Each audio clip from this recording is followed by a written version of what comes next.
can visitors expect when they come to Angel Mounds? What will they see and experience? Okay.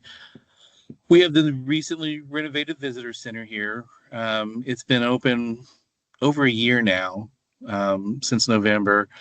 And the new exhibits, it's a lot different from what people were used to. The old exhibit was heavy on artifacts being displayed and things like that. But now we work with a lot of modern tribes as for them to tell the story about the site. And that's a lot what the new exhibit is about, how current Native Americans perceive the site and what it means to them, how they translate what has been found here over the years. And then the main site, the village itself is 103 acres. We have mow trails that take you around to the highlights. There's new signage out there telling you what you're looking at. And then outside of the village site, we have a total of 575 acres at the site. It's a pretty big site. Yeah. Everything outside of the village site is very state park-like. We have hiking trails and mountain bike trails, things like that over there, more recreational components on that property. Do you find that most of the visitors are local or regional to the area, or how many out of state, even global, even visitors from, from different countries come to Angel Mounds? I'd say it's 50% local, 50% outside of the 6 county region around us. We do get people from all over the world. When we had the total eclipse several years ago, I know we had Germans and Italians and people from Sweden had come to the site. We had almost 2,000 people at the site to witness the eclipse. And I will tell you, we were very scared as to how many people were going to show up that day, and everything went great. But this is a site that the sun and the moon were held in high regards by the people who lived here. And here's an event where they're coming together at the site.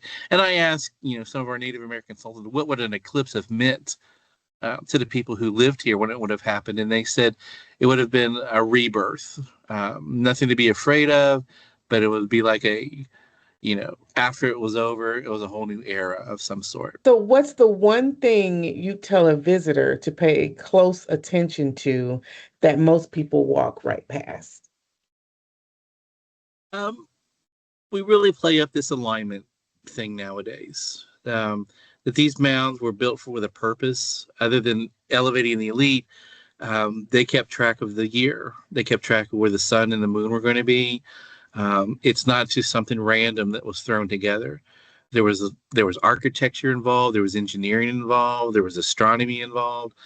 One of the women who speaks in our exhibit says, they were geniuses. They were scientists who lived here, and I think that's probably the thing I like to give the new perspective about the place. This wasn't just some little random town that everybody came together. There was a real purpose for this place in the community. Talk to me a little bit about your connection with the site, your personal connection with the site. I came here, like I said, we moved down here in 1999. Yeah, that's right. And I had told my wife we'd stay 3 years and then we would move on and find someplace else. And then life happened. I tell people, literally, my blood, sweat, and tears are on the ground here at the site. We undertook some major restoration projects for the mounds. I've watched it evolve with its interpretation of the lunar and the solar events and things like that. And someone asked me, when are you going to retire? And I said, well, one day they'll find me slumped over my desk, and that's the day I retired. I love my job. I love this place. And unless I become that employee who's won't get out of the way. And I've told my staff, you tell me when it's time for me to get out of the way. But it has become a part of me. I will say that. We haven't had an excavation from Indiana University controls the digs at Angel Mounds, and they have not done an official dig since 2013. When there's an issue or a tree comes up out of the ground, they'll come down and they'll examine that spot.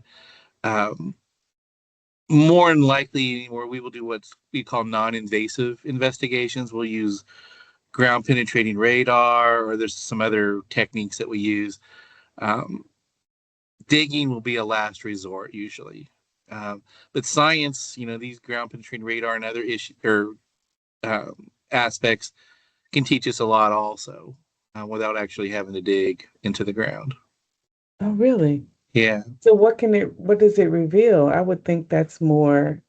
So there's this process called LiDAR, where they'll fly over the site and it'll shoot thousands and thousands of points of elevation that your human eye cannot see. And when they run it through the computer, things will pop that you never knew you were standing on. Even we've been able to find. So there was a wall that was built around the town. We found other versions of the wall, different incarnations of that. We have found things that we don't understand. There's these large zigzag formations that go across the site.